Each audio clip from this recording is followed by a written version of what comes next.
Mes chers amis, nous allons débuter, encore une fois, une belle émission de foi, de grande joie, de paix dans votre vie. Et je veux parler avec vous tous, en ce moment où vous nous regardez, sur l'action que vous devez avoir pour obtenir quelque chose de Dieu. On a parlé dans quelques programmes passés sur un homme qui était révolté contre le mal. Il était révolté contre le problème de sa famille. Et la révolte en soi n'avancerait à rien si il n'agissait pas. Et quand Dieu a dit « Va avec ta foi », bien sûr qu'il y a une série de discussions entre cet homme qui a posé des questions devant Dieu et Dieu a répondu aux questions qu'il lui a formulées. Mais le plus important, c'est que cet homme s'est relevé et est allé, et Dieu est allé avec lui. Ainsi, vous aujourd'hui qui êtes dans votre lit, dans votre chambre, à votre travail, qu'est-ce que vous devez faire? Dieu veut que vous releviez vos pensées, releviez votre corps, releviez votre âme et releviez votre entrain devant de Dieu et commenciez à établir ce qui va se produire dans votre vie. Souvenez-vous, ce sont des paroles que Jésus a dit qui ont changé la vie des personnes. Et ce sont vos paroles qui vont changer votre vie. Dieu espère que vous, en ce jour d'aujourd'hui, vous preniez l'attitude de foi, comme nous verrons l'attitude de foi que cette personne a prise en peu de temps dans le récit du feuilleton de la vie réelle, et ce qui s'est produit dans sa vie à elle quand elle s'est relevée. Pas simplement ce qu'il y a eu, mais ce qui a demeuré dans sa vie. Et préparez-vous, nous ferons une prière pour vous tous. Indépendamment de votre croyance ou de votre condition sociale, Dieu veut vous transformer. Tout cela et beaucoup plus va commencer maintenant, le spectacle de la foi, au nom du Christ. Que c'est bon d'être ici en présence de Dieu. Et aujourd'hui, je veux revenir sur ce sujet où vous prêtez attention à la voix de Dieu qui est en train de provoquer ainsi une secousse formidable dans la vie des personnes. Et quand Dieu dépose certains messages dans mon cœur, j'aime bien les explorer totalement parce qu'alors on les prend sous tous les angles. Nous commençons aux Hébreux au chapitre 12, 1 et 2. Il y a ici des choses vraiment importantes pour vous. Les Hébreux, c'est à la fin de la Bible, tout près de l'Apocalypse. C'est avant Jacques et après Philémon. La première et seconde lettre de Timothée, Tite, Philémon, Hébreux, Jacques, 1 et 2 de Pierre, 1 et 2 et 3 de Jean. Le chapitre 10 dit ainsi les versets 1 et 2. Donc, nous aussi, puisque nous sommes entourés d'une si grande nuée de témoins, rejetons tout fardeau et le péché qui nous enlace si facilement, et courant avec persévérance l'épreuve qui nous est proposée. Les yeux fixés sur Jésus, qui est le pionnier de la foi et qui la porte à son accomplissement, au lieu de la joie qui lui était proposée, il a enduré la croix, méprisant la honte, il s'est assis à la droite du trône de Dieu. La phrase qui commence le verset 2, c'est ce qui nous intéresse dans cette étude. Les yeux fixés sur Jésus. C'est quoi cela, missionnaire? Quelqu'un qui n'a pas compris le message peut penser « Il faut que je prenne une de ces gravures dont ils disent que c'est Jésus et rester à la regarder. Non, faire cela, c'est l'idolâtrie, ne faites pas cela. Dieu n'aime pas l'idolâtrie. Et donc, c'est quoi regarder vers Jésus? Où est-ce que je peux regarder? J'ai expliqué la chose suivante. Quand vous êtes en train de lire la Bible, ou vous souhaitez un conseil de quelqu'un qui marche avec Jésus depuis presque 60 ans, j'ai 56 ans de foi. Je lis la Bible tous les jours. Quand vous faites la lecture, pas besoin de lire beaucoup, non. Vous lisez avec attention et tout ce que vous avez compris, c'est la voix de Dieu pour vous. C'est le portrait de Jésus. C'est de cette manière qu'il veut agir dans votre vie. S'il parle sur la libération, la sainteté, la guérison, le salut, le pardon, pour toute révélation, alors vous dites « Et donc Dieu veut opérer cela dans ma vie ». Et vous ensuite, vous gardez cela dans votre conscience, dans votre cœur. Ne laissez pas échapper. Vous regardez alors vers Jésus. Vous ne laissez pas cette révélation s'en aller. Là, dans l'évangile de Jean, au chapitre 10, le Seigneur Jésus parle au sujet du bon pasteur. Il dit dans le verset numéro 27, Mes moutons entendent ma voix. Moi, je les connais et ils me suivent. Ainsi, la personne qui est une brebis de Jésus, elle va lire la Bible, va écouter la prédication, comprenant la parole de Dieu, la voix de Dieu. Elle obtient le portrait de Jésus, elle assume cette parole-là. Je sais ce que Dieu m'a dit. Supposons qu'elle a fait quelque chose, qu'elle pense même qu'avec le temps, cela est alors comme légalisé devant Dieu. La Bible condamne. Mais l'ancienneté de l'acte fait que la personne pense que Dieu a déjà oublié et que dans son cas à elle, cela n'a pas de pertinence. Et elle alors comprend que cet acte-là, c'est un péché. Qu'est-ce qu'elle fait?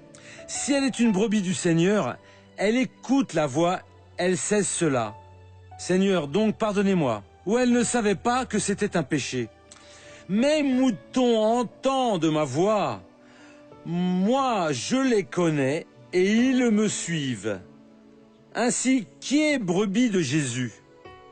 Celui qui voit, qui n'ôte pas les yeux de Jésus de la parole.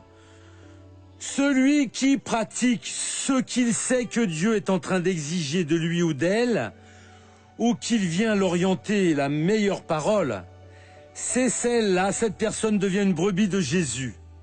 Le roi David a dit, « Le Seigneur est mon pasteur et rien ne me manquera. » Mais pourquoi il ne manquerait de rien? Parce qu'il était un mouton. Il comprenait qu'une chose ne devait pas être pratiquée et la laissait. Il comprenait qu'il devait pratiquer quelque chose et le pratiquait. Ainsi, il a fait que la parole de Dieu soit Seigneur de sa vie. Il pouvait dire « Rien ne me manquera ». David a affronté ces guerres en ces temps-là. C'était des guerres physiques. Et aujourd'hui, non, ils sont en train de combattre à des kilomètres de distance. On appuie sur un bouton et la machine envoie un missile et il s'envole et va détruire la maison de l'ennemi. En ces temps-là, c'était sur la base de la force, de l'épée, de grands coups. C'était un combat physique. David n'a jamais perdu un seul doigt, un bras, un œil. Il entrait au milieu de la foule et disait « Le Seigneur m'a fait comme une machine de guerre ». Et pourquoi est-ce que Dieu protégeait David et qu'il ne protège pas beaucoup des vôtres au jour d'aujourd'hui? Parce qu'il n'écoute pas la voix de Dieu. Dieu parle et ils ne prêtent pas attention. Dieu interdit et eux continuent. Dieu demande de faire une chose, non missionnaire. Pour certaines choses, je fais. L'autre dit, je fais tout ce que le Seigneur demande. Si Dieu vous demandait aujourd'hui de prier pour que vous prospériez, alors vous prieriez. Il veut me voir prospérer, Seigneur, que soit faite ta volonté. Et si un jour vous étiez en train de marcher dans la rue, vous aviez juste 100 € dans votre poche, et passe un nécessiteux, et là Dieu vous dit, donne-lui. Vous seriez une brebis de Jésus? C'est cela le problème, mes amis. Mes moutons entendent ma voix, moi je les connais. À l'instant où vous entendez la voix de Jésus, vous vous laissez connaître par le Seigneur. Il parle en premier. Mais vous pouvez dire non, ça ne m'intéresse pas. Beaucoup de gens font cela. Bien sûr que personne ne veut souffrir. Vous dites à une personne qu'elle peut bien aller en enfer, faites attention à tes paroles. Mince, qu'est-ce que cela? Dieu ne va pas faire cela avec moi. Mais elle continue sans écouter la voix de Dieu. Jésus ne connaît pas cette personne. Elle n'écoute pas la voix de Dieu. Allons à la Genèse au chapitre 12. Ici, nous avons l'histoire d'Abraham qui, plus tard, est devenu Abraham. Cette histoire qui est résumée à deux parties dans l'une, il était à Ur, en Chaldée, l'actuel Irak, où il est né. Et ensuite, plus en avant, il se trouvait à Haran, déjà à la moitié du chemin. Dit ainsi, la Genèse au chapitre 12. Le Seigneur dit à Abraham, « Va-t'en de ton pays, du lieu de tes origines et de la maison de ton père, vers le pays que je te montrerai. » Il n'a pas révélé lequel, je vais te montrer. « Je ferai de toi une grande nation et je te bénirai. Je rendrai ton nom grand et tu seras une bénédiction. Je bénirai ceux qui te béniront, je maudirai celui qui te maudira. tous les clans de la terre se béniront par toi. Abram partit comme le Seigneur le lui avait dit, et Lot partit avec lui. Abram avait 75 ans lorsqu'il quitta Haran. Dieu a parlé à Abraham et il a obéi. Pour lui, c'était tout ce dont il avait besoin. Il est devenu un mouton du Seigneur. Là où il allait, Dieu était en train de le bénir. Il ne savait pas où il devait aller. Je vais te montrer. Il a voyagé jusqu'à Canaan. Il est allé au nord, à l'est, sud, ouest. Et là, il recherchait une ville que Dieu avait déposée dans son cœur, dont l'artisan et le constructeur étaient Dieu en personne. Et il ne l'a jamais trouvée. Juste là, dans l'éternité. Mais tant qu'il a été ici, Abram et après Abraham a été fidèle à Dieu. Il s'est maintenu ferme parce que Dieu a parlé avec lui. La personne qui écoute la prédication de la parole de Dieu aura des excuses le grand jour. Parce qu'au moment où vous écoutez la prédication, des fois par le témoignage d'une personne, des fois par une chanson bénie, les compositeurs doivent demander à Dieu. Dieu, ce n'est pas dans mes capacités. Donne-moi des paroles qui parlent, qui transmettent ta révélation que le Seigneur va employer. Utilise-moi et après utilise cette chanson pour parler à quelqu'un et aussi à celui qui va l'interpréter. Si la personne n'est pas bien spirituellement, non, je n'ai pas assez de talent pour chanter devant tout le monde, pour Dieu je vais me consacrer. Et quand elle va mettre sa voix qui va dans l'esprit de la prière, parce que cette chanson peut être un message que quelqu'un a besoin d'écouter et de comprendre. Et ne sont pas peu ceux qui se sont convertis, qui sont retournés près de Dieu à cause d'une chanson ointe, d'une parole spéciale. Cela a parlé à leur cœur et la personne s'est ouverte. Quand nous sommes utilisés par Dieu et que nous annonçons la parole, et vous écoutant alors cette chanson, la prédication, le témoignage, vous allez faire la feuilleton de la vie réelle, prier Dieu, car même mon geste parle. Et Dieu parle, et Dieu permet de comprendre. Au moment où vous faites cela, le Seigneur Dieu vous utilise puissamment. Alors vous comprenez par la prédication que Dieu veut résoudre votre problème conjugal. Mon frère, sans la parole de Dieu, viennent tant d'écarts que beaucoup de gens sont en train de prendre des détours. Et cela n'est pas le dessein de Dieu, cela ne va pas finir bien. Cela va donner une punition terrible.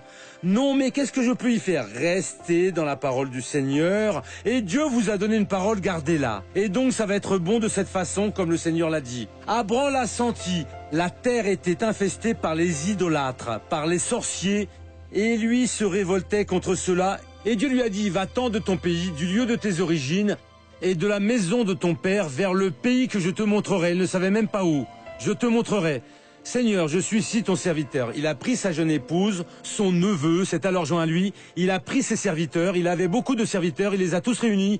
Il y a 4000 ans de ça. Il n'y avait pas de route pour circuler, il n'y avait pas de téléphone, il n'y avait pas d'auto, il n'y avait pas de poste médical. Il n'y avait rien et l'homme s'est embarqué dans le monde en obéissant à la voix de Dieu.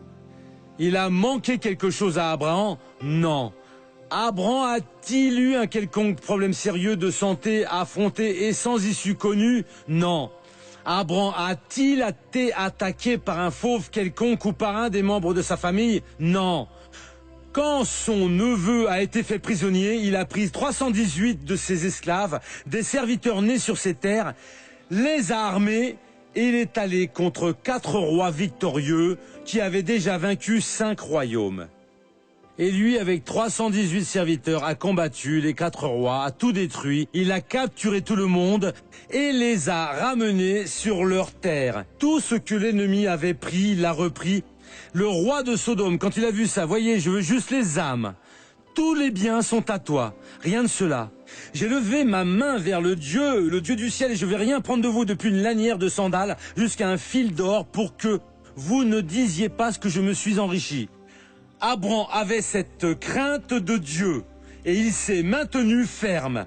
Et que s'est-il passé? Il a été récompensé. Qu'est-ce qu'il y avait devant lui? Il a vu Dieu, il ne l'a pas vu, mais il a eu un portrait de Dieu. Je te bénirai Je bénirai ceux qui te béniront, je maudirai celui qui te maudira. Tous les clans de la terre se béniront par toi. Je rendrai ton nom grand et tu seras une bénédiction. Abraham obéit aux ordres, il a dit, Seigneur, ici se tient ton serviteur. Durant toute sa vie, les années ont passé et Abraham est resté ferme avec cet objectif. Dieu va me montrer cette ville. Il l'a connu dans l'éternité, il est devenu le père des fidèles. L'homme a eu une grande récompense de Dieu.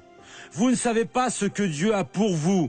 Qu'aujourd'hui vous ayez une vie simple ou même une vie sophistiquée, si vous écoutez ce que Dieu déclare par la parole à votre cœur, il parle à chacun de nous qui est dans ce monde. Dieu a un message quand la parole est prêchée, quand elle est lue, et ce message va juste s'amplifiant. Accomplissez ce que Dieu a dit à votre cœur, et vous serez une bénédiction. L'écrivain des Hébreux a dit que nous devons regarder vers Jésus, et Jésus a dit « Mes moutons, écoutez ma voix. Elle reste avec ma voix devant elle, et elle ne se dévie pas. Et ainsi Dieu aura un engagement avec vous. Amen. Allons au feuilleton de la vie réelle. »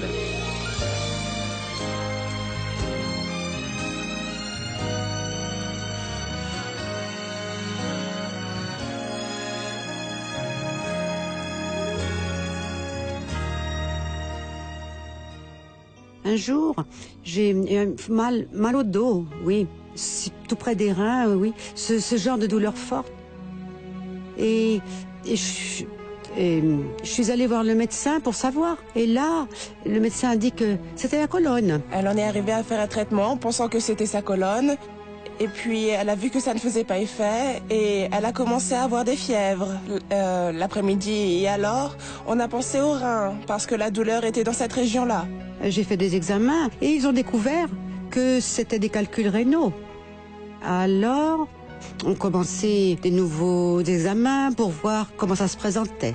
Sauf qu'à ce moment-là, le médecin m'a expliqué comme ça que si le rein avait une telle dimension, c'est que la pierre l'avait déjà envahi complètement. Il était déjà très ancien. Et l'unique option était l'ablation totale du rein. Et là a commencé, en même temps, ça a commencé, en plus des douleurs, une fièvre toute la journée. Ce genre de fièvre, c'est cette chose, ce genre de mal-être, cette douleur, vous voyez. Elle est allée faire des examens préopératoires et à cause de l'hypertension, et son hypertension et son diabète étaient aussi hors de contrôle. Alors le médecin demandait qu'elle ne soit pas opérée maintenant. Alors les douleurs ont continué et le médecin demandait qu'elle fasse d'autres examens du rein parce qu'elle pensait qu'il y avait quelque chose d'autre en plus que cela. Et quand elle a fait les examens, notre surprise a été terrible parce que le diagnostic a été un myélome multiple. C'est un cancer de la moelle. Alors, ça a commencé un nouveau combat, plus dur encore. Nous savions que le myélome n'a pas de guérison. Alors nous étions très contrariés de tout cela. Le médecin du rein voulait retirer le rein. Celui du cancer voulait que j'attende un peu parce qu'il ne pouvait même pas me donner de médicaments. C'est alors qu'il a demandé l'autorisation au cardiologiste et le cardiologiste ne l'a pas donné parce qu'en plus de ça, j'avais aussi de la tension et un diabète élevé. Alors on a commencé à plus chercher Dieu, lisant plus la parole, en priant plus. Quand j'allais à l'église, le pasteur Rogerio, vous savez, il semblait qu'il me parlait pour moi et ça me donnait un grand courage. Et alors moi j'ai dit, non, Jésus est avec moi, et où je vais, il va. Son traitement était de faire de la chimiothérapie, mais il était plus léger à cause de son âge. Le docteur a dit qu'il n'allait pas lui faire ce qui était le plus agressif. Alors ça a été sous forme de comprimés. Alors ma mère a pris la première série, et quand elle a revu le médecin, il a déjà aperçu quelque chose de différent là, qui a produit un effet qu'il n'attendait pas. Et alors le médecin a dit comme ça, on va faire un autre examen. Sur ce, j'en avais déjà fait et j'allais faire la seconde série. On va faire un autre examen pour voir comment est-ce que ça va. Ça a disparu. Quand nous sommes retournés voir le médecin, avec les examens prêts pour pouvoir évaluer son état... Elle marchait de long en large, elle lisait, relisait les feuilles, se grattait la tête. Le médecin tripotait ses cheveux et elle était agitée. Vous voyez, ça se peut pas. Ça se peut pas. Ça ne peut être qu'un miracle. Parce que là, on ne constate plus de myélome. À moi, j'ai dit, vous voyez, je peux juste remercier Dieu, parce que c'est lui qui m'a guéri. La parole de Dieu dit que tout, Jésus dit, « Si tu peux, crois. Tout est possible pour celui qui croit. Et nous pouvons faire l'expérience de cela dans notre vie. » Et mon rein est bien là. Il fallait que je le retire, ce rein. Et mon rein est bien ici, oui. Il fonctionne bien. Je n'ai plus jamais eu de fièvre ni de douleur. Elle mène une vie totalement normale. Nous faisons des promenades. On va à pied au centre commercial. Au minimum, ce sont 4 heures. Et elle est, grâce à Dieu, splendide. Des fois, je sors tôt pour aller à un endroit. Et après, ma fille m'appelle pour qu'on aille en faire des courses. J'y vais et je marche à volonté. C'est bien le cas, vous voyez. Si vous connaissez la vérité vous libérera. C'est Jésus, le Seigneur est très bon, oui. Allons maintenant à la première question. Missionnaire, j'aimerais savoir pourquoi les éloges, très souvent, sont mal vus et quand est-ce que nous pouvons faire l'éloge de personnes dans la maison de Dieu. Je pense que vous devriez remercier Dieu pour la personne. Si Dieu m'emploie pour faire quelque chose, mais ne faites pas de l'éloge. Parce que des fois, vous pouvez être dans un moment de faiblesse et penser que nous sommes un tel. Et nous ne sommes pas un tel. C'est Jésus qui fait l'œuvre. La Bible dit que devant l'honneur, l'humilité va s'en aller.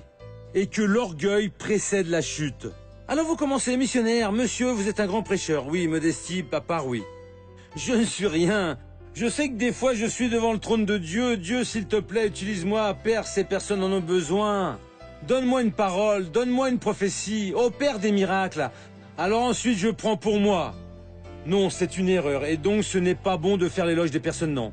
Et des fois vous faites même l'éloge juste pour pouvoir tromper des personnes. Oh ma chère, vous êtes très jolie. T'es belle en rien.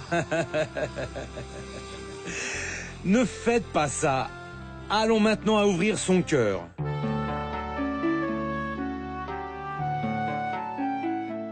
Je suis âgée de 33 ans et je suis mère d'une fillette de 12 ans. Je suis un peu ébranlée avec certains problèmes que j'affronte. Ma santé est très fragilisée car j'ai découvert que j'ai une maladie rare. J'étais enceinte de 5 mois, mais mon bébé n'a pas survécu à cause des médications que je prenais. En plus de cela, selon les médecins, je cours un risque d'avoir un AVC ou un infarctus à n'importe quel moment. Missionnaire, qu'est-ce que je dois faire ? Ma chère sœur, je pense que vous devez pratiquer ce dont nous avons parlé aujourd'hui. Cette femme de Rio de Janeiro, avec un cancer du rein, elle a pris les comprimés de la chimiothérapie, elle est allée voir, il n'y avait déjà plus rien. Nous ne sommes pas contre les médicaments, non mes amis, au contraire. Ça ne veut pas dire « Ah, il a pris un des médicaments, alors il peut donner son témoignage ». Non, si vous n'avez pas assez de foi pour être guéri, vous avez la foi pour demander à Dieu qu'il bénisse les médicaments. Présentez-vous à Dieu et priez. Ça sert. Jésus a dit « Les saints n'ont pas besoin de médecins et oui les malades. Vous êtes malade et vous ne parvenez pas à obtenir la guérison. Allez chez le docteur ». Je l'ai dit à un autre ici qui a eu le courage d'arracher son plâtre. Non, il devait aller chez le docteur. Docteur, j'ai prié avec le missionnaire, vous pouvez dire. J'y suis allé, je ne ressens plus rien. Et je voudrais que monsieur vous fassiez un examen. Il a regardé, il n'y a plus rien de lui-même. Apportez l'acide, vous êtes libéré. Je pense que je ferai une chose comme ça. Mais faire une chose de soi-même, ce n'est pas bon. Parce que je ne sais pas. C'est celui qui a examiné et donné un traitement qui doit le dire. Et il n'est pas idiot, non. Et s'il voit vous êtes guéri, il va dire... Voyez, ça a été une erreur, il ne veut pas reconnaître que ça a été, vous n'avez plus besoin d'utiliser cela. Et s'il pense qu'il faut l'utiliser encore une semaine pour fortifier, d'accord. Mais est-ce que je suis guéri? Oui, mais gardez ça une semaine, je vais le garder. Et il y a une femme qui une fois a été guérie dans notre ministère, elle allait perdre un ovaire, elle est allée voir le médecin, elle a dit non, ce n'est pas possible, non, c'est une erreur, faites un autre examen. C'est une erreur, elle l'a fait un autre. Je vais le faire autant de fois, elle l'a fait 3 fois, c'est alors que le médecin a dit, je ne comprends pas ce qui s'est passé. Mais Jésus, lui, sait ce qui s'est passé. Laissez-moi prier avec ceux qui sont dans leur foyer. Père, je te remercie pour ce que nous avons vu pour ta gloire. Nous venons juste de voir le Seigneur opérer ici, dans de nombreuses vies, et nous voulons, oh Dieu, en voir plus à présent. Il y a des personnes qui prient avec moi, qui ont besoin d'un miracle, et je vais aider ces personnes pour ta louange. Au nom de Jésus, je vais unir ma foi avec la foi de ce peuple, je réprimande toute force maligne et je dis mal, lâchez cette personne, allez-vous-en et ne revenez plus au nom de Jésus et vous dites Amen. Très bien, nous sommes de retour ici au studio et je veux parler à vous tous qui avez ressenti le désir d'être une personne qui dit « Je veux garder le spectacle de la foi à l'écran ». Nous avons besoin de personnes qui sont touchées par Dieu. Comment vous savez qu'à coup sûr vous êtes touché par Dieu? Il y a une certitude, un sentiment, un désir d'aider à maintenir la maison de Dieu. Vous dites « Je ressens ce désir, David Suarez. Que dois-je faire ?» Sur votre télévision apparaissent les données que vous pouvez noter maintenant et puis entrer en contact avec nous. Et quand la personne répondra, dites « Je veux être un soutien financier. Je veux aider R. Suarez à continuer cette œuvre magnifique, une œuvre évangélique qui a aidé des millions de personnes, des millions de familles dans le monde entier. Qu'est-ce que je dois faire ?» Alors vous obtiendrez les informations. À présent, je vous le dis, si Dieu dépose ce désir en vous, Dieu n'est pas un sadique pour prendre une chose de vous. Il veut mettre au défi votre foi, que vous ayez confiance en lui, parce qu'il va ouvrir des portes pour vous dans votre vie. Il va bénir votre source de revenus. Il va vous protéger. Vous serez vraiment plus béni que vous ne l'êtes aujourd'hui. C'est d'accord? Que Dieu vous bénisse et vous garde. On se voit à la prochaine opportunité. Au nom de Jésus.